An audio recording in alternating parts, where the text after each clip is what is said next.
Take your time to read the directions thoroughly before assembly, and you should not encounter any difficulties. If you're looking to cut through the water with ease, check out the Blade Runner. By the way, you'll need a 2-channel radio, battery, and charger to complete your boat.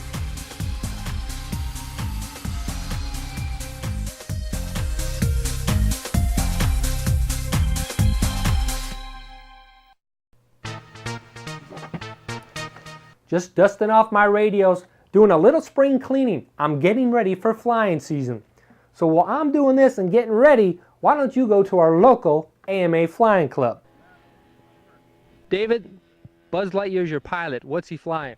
He's flying a Lanier Shrike. It's a 15-size Lanier Shrike with a 35-inch wingspan. What's it made out of, and how long did it take you to assemble? It's all balsa airplane. It's a kit, but it's real simple to build. Only takes a couple of weeks to put it together. And is this just covered like with the monocoat then? Yeah, it's chrome monocoat, and I think I've got ultra coat over the chrome for the red on it, but they seem to be compatible. Turned out nice. Now what's your power plant there, the little OS engine? It's an OS-15. It's a good, dependable engine. Started it up, and I think the break-in time was only about 5 minutes on it, and we flew it. Good, dependable engine. Yeah, what's nice about the OS, and we found on other aircraft, is that they're very dependable. Very rarely do you have a problem with them. How about your radio? The radio's a Futaba, just a 7-channel. For this particular airplane, all you need is 3 servos. It's a 3-servo deal.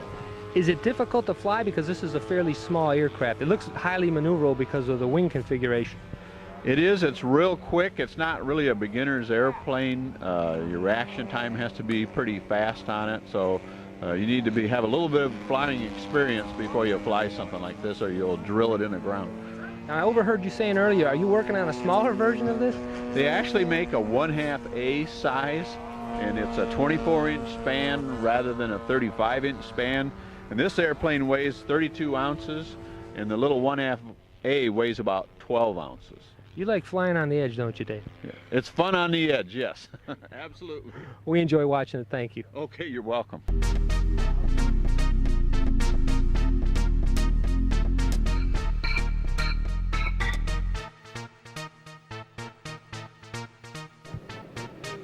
Jim, this is another unusual aircraft at the field. What are we looking at? Yes, it's called a Zagi, Z-A-G-I, and it's a flying wing, really. It has virtually no tail. It has elevons instead of elevators and ailerons, and they work in conjunction, and you fly it with one stick, the right-hand stick. Now it looks like it's very lightweight. What is this made out of? This is all foam covered with tape, so there's no paint. It's very easy to build. It comes as a kit, and the foam wing is all cut. You simply put structural packing tape across in different patterns for strength, and then over that goes the colored tape as a decoration, really. And then the elevons are balsa wood. Put the 2 servos in the foam, and inside. So it's just Velcroed on there on the fuselage there. Right. Is a battery,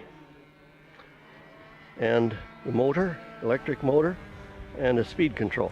How long did something like this take you to set up? 5 nights. 5 nights from the day it got to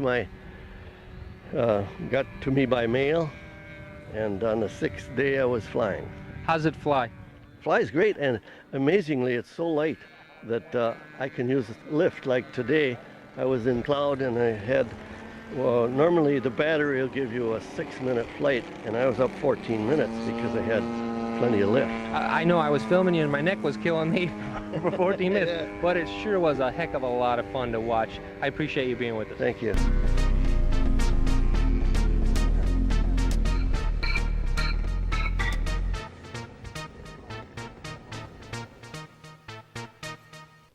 If you're in a scratch building or just need to duplicate that one-of-a-kind part, sit tight, because on today's Builder's Corner, I will show you how to make your very own custom laminate part.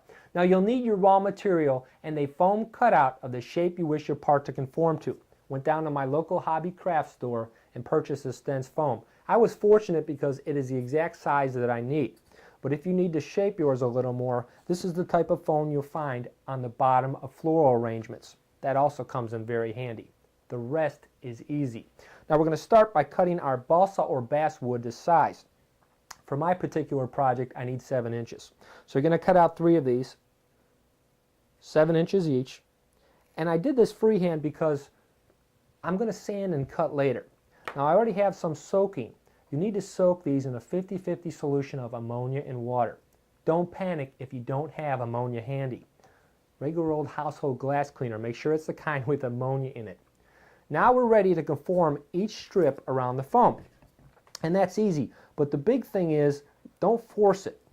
You're going to slowly contour that to the foam, because if you force it, you're going to snap it. Once you get all 3 on there, and I just for the sake of time, we're going to say that I have all 3 on there. We're going to rubber band them in place. Slide your rubber band over, and you want to try to keep as much even pressure as you can, so use as many rubber bands as you need to. You don't want any parts sticking up. Now that you have those on there, we're going to let that dry overnight. Definitely overnight. You're going to have all 3 on there. Next day comes, we're going to take our rubber bands off, and they'll be nice and molded, right, contoured right to that foam. And then we're going to glue each strip. You're going to remove the rubber bands, remove each piece of balsa or basswood, put your glue on, and then place the next piece of wood right on top there. You're going to do that with all 3 strips. We're going to rubber band again, and we're going to let those dry overnight. When you're finished, this is what you're going to come out with. It's very solid. I was very surprised how solid it is, and you could use that to make any type of part that you want.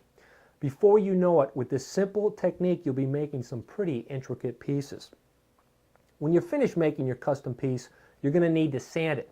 Here's an easy solution to make sanding contoured wood a snap. Get out that old credit card. Yes, that's right, don't throw it away. It's easy. Next, decide what grid sandpaper you want. Now for this particular project, I used 80 grit. All you're going to do is take your credit card and put it number side face down. Then you're going to take your CA glue and you're going to spread it on there just a little bit. You're going to place your sandpaper rough side up, put it right on down there. When it's glued, you're going to flip it over, then you're going to cut out your excess sandpaper. And it's perfect for sanding your new part that you just made, or actually anything else that's very pliable, so it works out great. How easy can it be? It doesn't cost you anything either. You're recycling in a way. Because when you're done with that sandpaper, need a different grit, just rip that off, throw on some new one. Mark your calendars, because next week on Builder's Corner, we'll assemble a model step by step. Sit back, I've got some hot new RC products up next.